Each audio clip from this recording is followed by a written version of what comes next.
RRB, l'invité du matin. Bonjour Elisabeth Noir. Bonjour Nicolas. On le disait dans le point d'information avec Frédéric Joncheret, J-2 avant la 3e consultation et vous recevez ce matin Sonia Baquès. Sonia Baquès, présidente de la Province Sud, présidente des Républicains calédoniens, bonjour. Bonjour. Merci d'accepter notre invitation au dernier jour de la campagne audiovisuelle et à 2 jours effectivement du 3e référendum. Alors le fait du jour, c'est l'arrivée du ministre des Outre-mer en Nouvelle-Calédonie, Sébastien Lecornu, qui sera là pour le référendum. C'est utile selon vous? C'est important que le ministre se déplace? D'abord, avant de répondre à cette question, permettez-moi de dire un mot sur l'information selon laquelle les personnes qui ont agressé la jeune fille dans la vidéo qui avait circulé ont été arrêtées. Je voudrais saluer l'action des forces de police, de la justice par rapport à ça, parce que je crois que vraiment c'est plus acceptable que ce genre de fait reste impuni, et je pense qu'il faut que chacun comprenne que désormais les forces de sécurité, la justice feront le nécessaire à chaque fois qu'il y aura des faits comme ça. L'arrivée du ministre, oui, c'est utile. Je pense que c'est utile qu'il soit là le soir du référendum, le soir du résultat, le lendemain. C'est courageux de sa part de venir parce que on ne sait pas très bien comment les choses vont se passer le lendemain, et je pense que si on veut petit à petit retisser les fils du dialogue, c'est important qu'ils viennent en Nouvelle-Calédonie à ce moment-là. Alors cette campagne se termine, comment est-ce que c'est déroulé? Est-ce que c'est pas trop frustrant de cette drôle de campagne avec un adversaire qui avait déclaré forfait? Oui, alors c'est pas frustrant parce qu'en fait on a passé énormément de temps, on a fait 113 réunions je crois, à aller expliquer les conséquences de l'indépendance, les conséquences du maintien dans la France, les grandes lignes de notre projet pour le lendemain. Donc finalement on a pris beaucoup de plaisir à cette campagne, et puis en fait on a des indépendantistes qui ont déserté le chemin de la campagne pour ce en quoi ils croient, et puis qui en parallèle ont fait campagne d'une part pour pas participer, et d'autre part ont fait campagne dans les médias nationaux et internationaux, devant la justice, devant le Conseil d'État. Enfin bref, ils ont passé beaucoup d'énergie pour finalement ne pas participer. Donc je crois que les arguments étaient quand même, on peut comprendre aujourd'hui que les arguments étaient fallacieux, parce que toute l'énergie qu'ils ont passée à expliquer qu'il fallait pas voter, ils auraient très bien pu la passer à expliquer qu'il fallait voter. Alors il y a eu plusieurs requêtes, vous le disiez, auprès du Conseil d'État, notamment pour demander le report de la date. Le Conseil d'État a rejeté la requête pour le coup. C'est sans surprise que ça a été rejeté. Le référendum ne pouvait plus maintenant être reporté à une date ultérieure. La réponse du Conseil d'État, elle est conforme à la réalité, c'est-à-dire qu'il n'y a aucune raison sanitaire de reporter le référendum. On a un taux d'incidence inférieur à 50, on a aujourd'hui un déconfinement quasiment total, on peut complètement faire campagne, donc il y avait absolument aucune raison pour annuler ce référendum ou pour le reporter. Et puis, encore une fois, les indépendantistes, ceux qui étaient à Paris ne s'y sont pas opposés quand ça a été voté au Congrès. Donc tous les arguments politiques qu'ils exposent aujourd'hui, il fallait qu'ils les exposent en métropole quand on a été à Paris au mois de mai dernier. Or, devant le président de la République, ils s'y sont pas opposés. Donc je crois qu'à un moment donné, il fallait simplement assumer. La réalité, c'est que les indépendantistes avaient peur du résultat. Ils avaient peur du résultat parce que si c'était non, ils ont expliqué depuis 30 ans à leurs électeurs que à la fin c'était l'indépendance. Non, à la fin c'est pas l'indépendance, à la fin c'est le vote des Calédoniens. Et le vote des Calédoniens, c'est de pas vouloir l'indépendance. Donc ils avaient peur ils assumaient pas ce résultat-là, puis je crois qu'ils assumaient pas non plus éventuellement de gagner s'ils avaient l'occasion de gagner, parce que là aussi ils ont menti à leurs électeurs en leur disant que l'indépendance ça irait beaucoup mieux, alors que finalement avec le document des conséquences du oui et du non, on voit bien que c'est pas le cas. Alors, plusieurs faits de campagne ces derniers jours, et notamment le déplacement de Rocco Mittan et de Michael Forest qui sont partis à l'ONU. Certains disent que c'est justement parce qu'ils ne voulaient pas être sur le territoire le 12 décembre. De votre côté, vous avez tenu une visioconférence avec la vice-présidente du comité, avec la présidente du comité des 24 de l'ONU. C'est utile, ces relations avec l'ONU à la veille, à quelques jours du référendum, ça peut peser sur la suite, sur l'après? Oui, c'est utile. Il faut que les indépendantistes comprennent qu'on leur laissera plus ce terrain-là seul non plus. À chaque fois qu'ils seront à l'ONU, on y sera même quand ils y seront pas parfois. J'y ai été en juin dernier. C'est utile parce que en fait, je crois que pendant trop longtemps, les indépendantistes ont expliqué ce qui se passait en Calédonie avec un prisme qui n'était pas tout à fait la réalité. Je me rends compte, avec les questions qui nous sont posées à l'ONU ou par les médias internationaux, qu'ils ont raconté une histoire qui n'est pas conforme à ce qu'on vit ici en Calédonie. Et donc je pense que c'est absolument essentiel qu'il y ait un équilibre dans les prises de parole. Donc on a expliqué comment les choses se passaient à la présidente du C24 et à son bureau qui est l'ONU a un regard bienveillant et fait preuve d'abord d'une grande attention et puis tient à sa neutralité dans le dispositif. C'est vrai qu'on avait vu une conférence de presse des partisans du oui ou de la non-participation mettre un drapeau de l'ONU derrière eux il y a quelques semaines. Je crois qu'il faut pas essayer de manipuler l'ONU. L'ONU est pas partisan des indépendantistes, l'ONU est pas partisan des loyalistes, l'ONU suit attentivement le dispositif et on a un dispositif et un processus d'autodétermination qui est exemplaire. Après le référendum et en fonction du résultat du taux de participation, etc., les indépendantistes envisagent de contester le résultat, notamment devant l'ONU. Vous pensez qu'ils pourront être entendus à ce moment-là ou...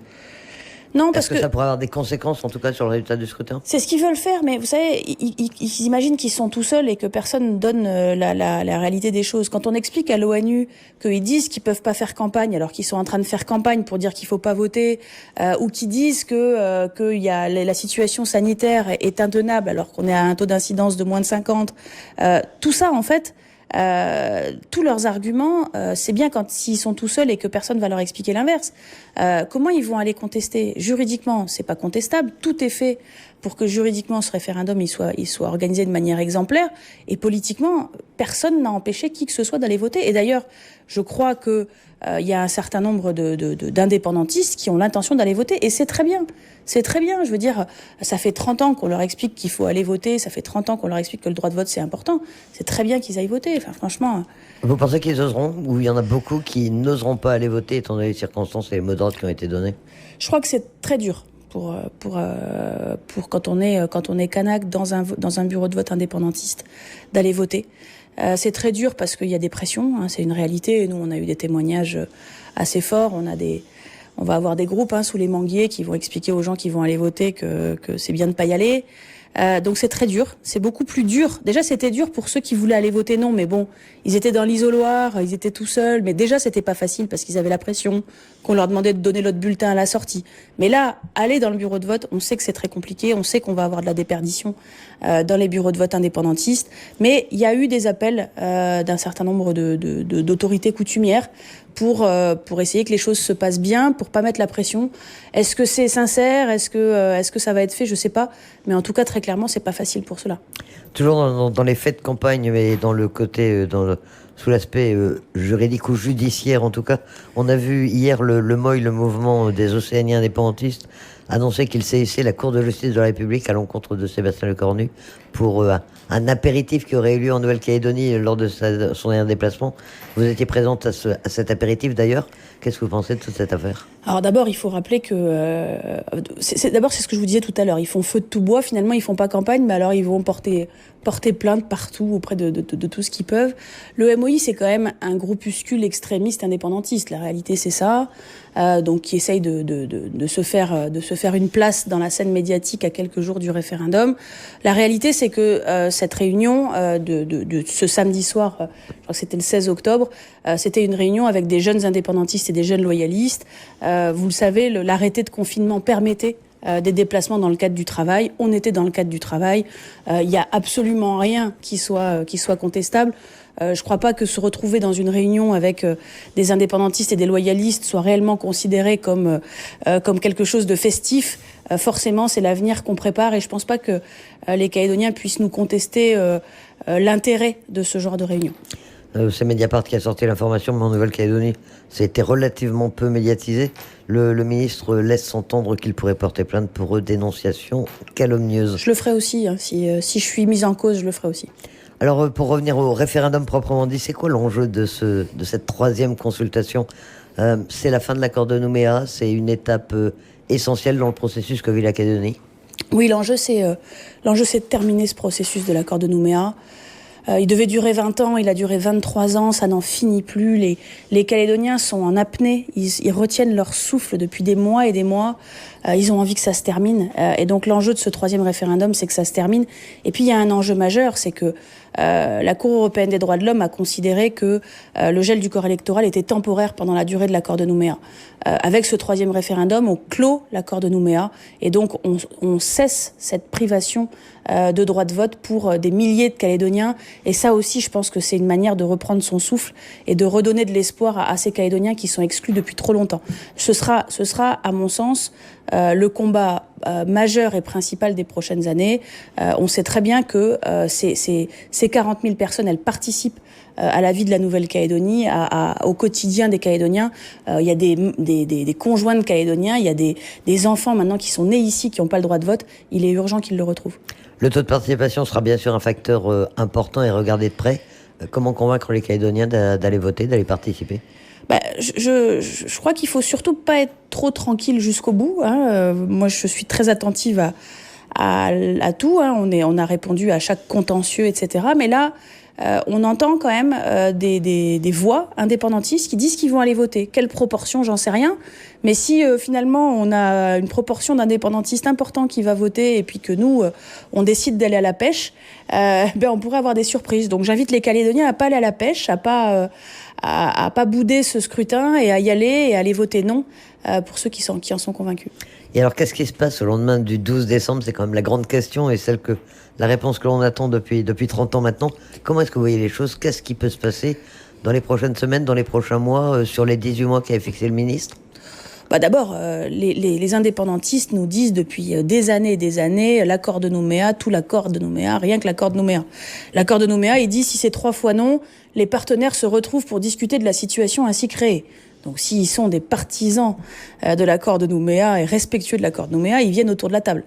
Ça, c'est la première chose. La seconde, c'est que on entend tous ces voix de cette nouvelle génération, qu'elles soient indépendantistes ou non indépendantistes, qui en a assez de cette question binaire, qui en a assez de cette opposition qu'on leur impose depuis maintenant 3 fois de suite et qui a envie de construire quelque chose de nouveau.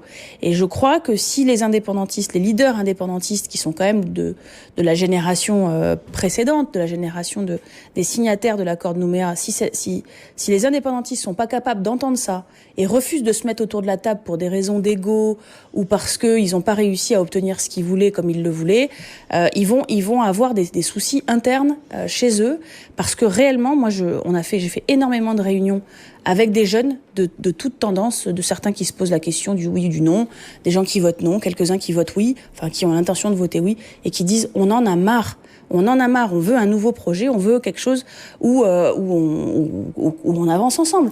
Alors ce sera dans la République, parce que les Calédoniens auront décidé, je l'espère en tout cas dimanche prochain, que ce soit dans la République. Ce sera avec un corps électoral réouvert, parce que le corps électoral fermé tel qu'il existe, ça peut pas continuer, mais on construira un destin commun.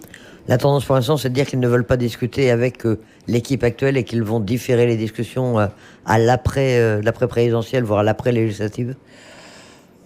Vous savez, c'est fatigant.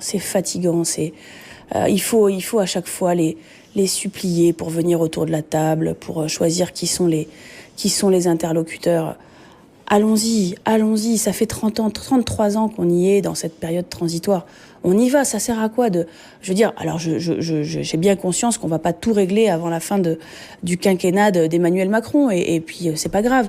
Mais au moins commençons à poser les bases du projet de société qu'on veut. Je suis sûre qu'il y a des choses, et il y a plein de choses sur lesquelles on est d'accord.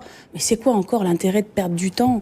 C'est quoi ? C'est parce qu'ils se sont fâchés avec, ils ont pas aimé Sébastien Lecornu, mais ils aimeront peut-être pas le suivant.